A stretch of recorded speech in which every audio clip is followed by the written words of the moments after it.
What if I told you can start a business at home from zero just by learning how to use AI to generate leads for companies? Well, this is exactly what I'm going to show you in this with the top 10 cold email tips to hit 10K a month from absolutely zero. So why should you listen to me? So I started a lead gen agency in 2024. I've sent over 20,000 LinkedIn DMs, sent over 1 million cold emails, averaged 10 to 25 leads for clients every month, generated pipeline from marketing and SaaS companies. And just here, you can take a look at some of the numbers that we have gotten. Now, I'm sharing all of the strategies I've learned throughout this channel, so subscribe only if you're interested in learning these kinds of things. So without further ado, let's get into it. So this is particularly for people that are either running their own agency or any kind of business where they need to generate more leads, or looking to learn a skill that can help you get out of your 9 to 5, find a new independent way of making income. So top 10 cold email lessons that'll make you 10K a month. Lesson 1. Don't send to everyone. This is a big problem that a lot of people do. And when you sell to everyone, you sell to no one. The list is 80% of your results. So really, you want to be able to focus on being able to come up with your ideal ICP, create the niche around it, and exactly what are the pain points that you're trying to solve for. When you end up sending the copy of the cold email itself, you want to be able to focus on what are the pain points that you're actually solving, what's in it for them. A lot of people make the common mistake of just going on and talking about why they're so good, why they're the best. Everyone's heard that a million times through email. You want to be able to focus on them, and you cannot do that if you're sending to everyone. So lesson number 2, triple check your lists. This is incredibly difficult, and a big reason why a lot of people fail with this is because most people tweak their subject lines instead of fixing their list. A lot of people, before they even send out cold emails, they have failed from the start because their lists are not segmented. They don't have the same industry, same pains, same triggers. They are not intent-based. You can use plenty of tools to be able to find buyer intent, whether it's funding from something like a Crunchbase, or you can be able to also use certain tools like Clay and so on and so forth to be able to look up the exact intent that people have. So this is just another way you can be able to look through it. And for the more technical side, when you're downloading lead lists from, let's say, Apollo, you'll be able to want to go to a thing like Million Verifier, where you can then put in your CSV of all your leads, and it will then go and automatically verify all the emails that are actually going to send through. What are the catch-all emails, and then what are the emails that are just bad, that just don't have an endpoint. So with the good emails, you want to put them right into your campaign. The catch-all emails, you can either just throw them to the wayside, or if you want to take that extra step, you can use something like Enrichly. This will be able to help you take all the catch-all emails and verify which ones are going to be best. So just remember, good list makes average copy convert. A bad list makes great copy absolutely useless. Lesson 3, weak offers kill even great messaging. So you want to make sure that your offer is cold email ready. So let's go here. What is a front-end cold offer? How to build a front-end cold offer. So you have to have strong offers that are specific to an ICP that you want to be able to reach out to. Pain points that you are targeting. What are the biggest issues? So in this case of lead gen, it would be that people are not getting enough leads, there's not enough revenue through the door, and there are no way to be able to get those leads. Maybe you're running ads, but they're too expensive. Maybe you're doing content, but it takes a long time to be able to build up content. So that really just brings out why cold emails could be the answer for someone that is looking within those pain points. Make sure it's urgent. Maybe you have a number at the end of you're taking on 3 more clients by the end of the month in something that you're doing outreach for, and make sure you tie it to a clear outcome.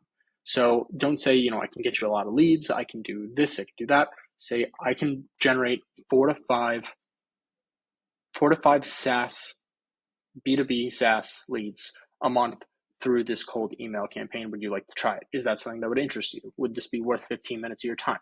So really make it kind of low friction, just not a very needy call to action. Of course, making it sound very just specific to what the person looks for. Next, just an example here of what we're talking about. We can help you get more leads. Okay, not really that specific. We identify which prospects are researching competitors and notify your reps in real time with zero integration. That is very specific. You can even, as I mentioned, throw a number on here of bring you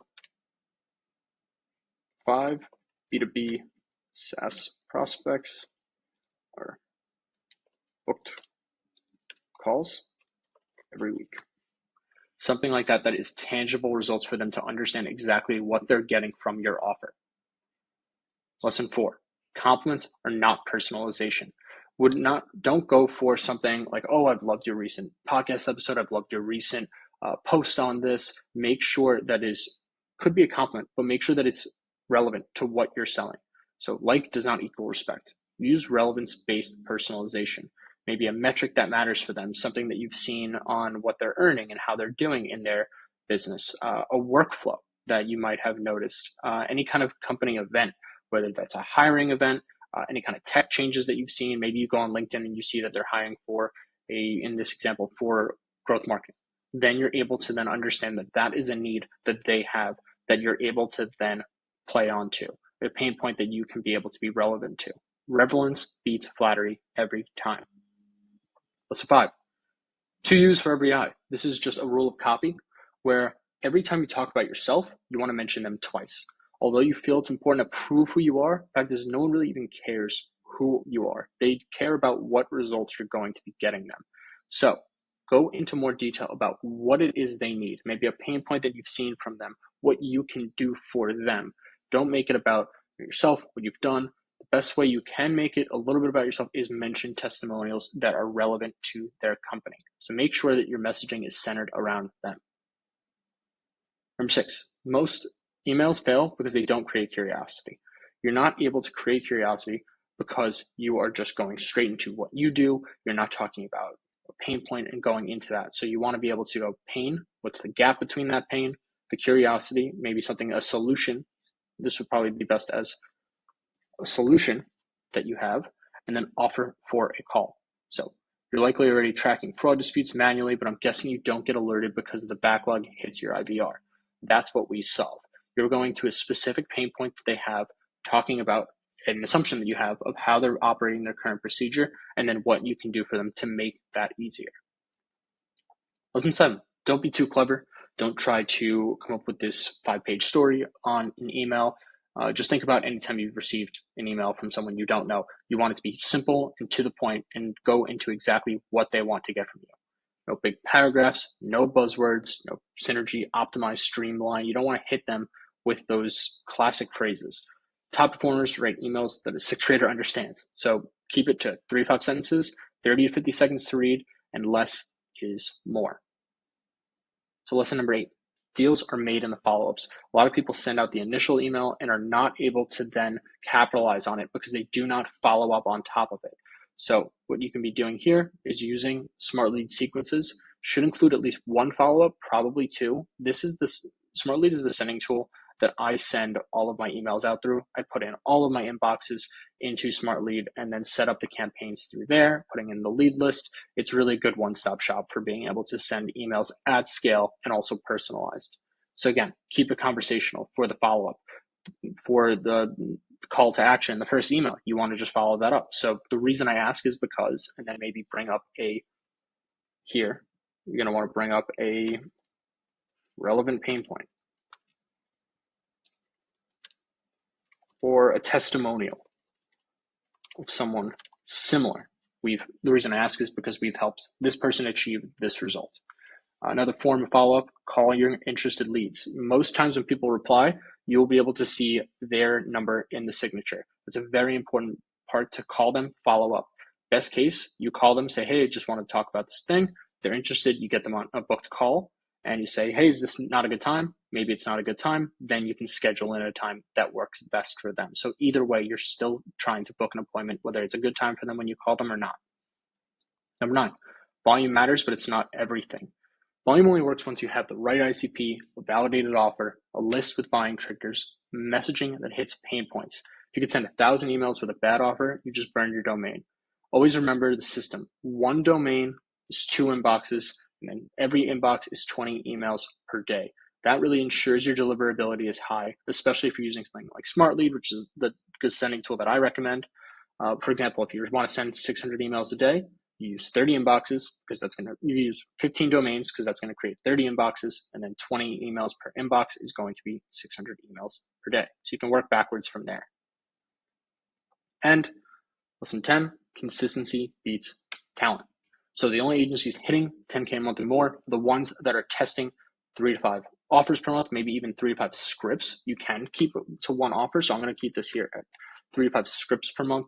Iterate your messaging weekly, rebuild ICP lists monthly, send every weekday. Measure your reply rate like a religion. You want to be able to measure all the replies you're receiving and then seeing what is the most popular one. Something in SmartLead you can do is see what the positive reply rate is, what's the reply rate in general. So that's really why I recommend it, is because it's a very good spot to have all your data centralized into one place.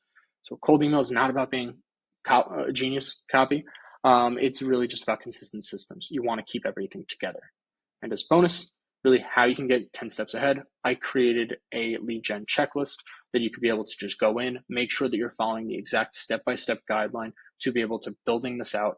I also can share a little bit here of what we have for this lead gen checklist, so you can be able to mark down exactly what you've done and then kind of go from there. So feel free to check that out below, and hope you enjoyed this video. And if you want to know any more information on how to progress this further, suggest checking out any other videos.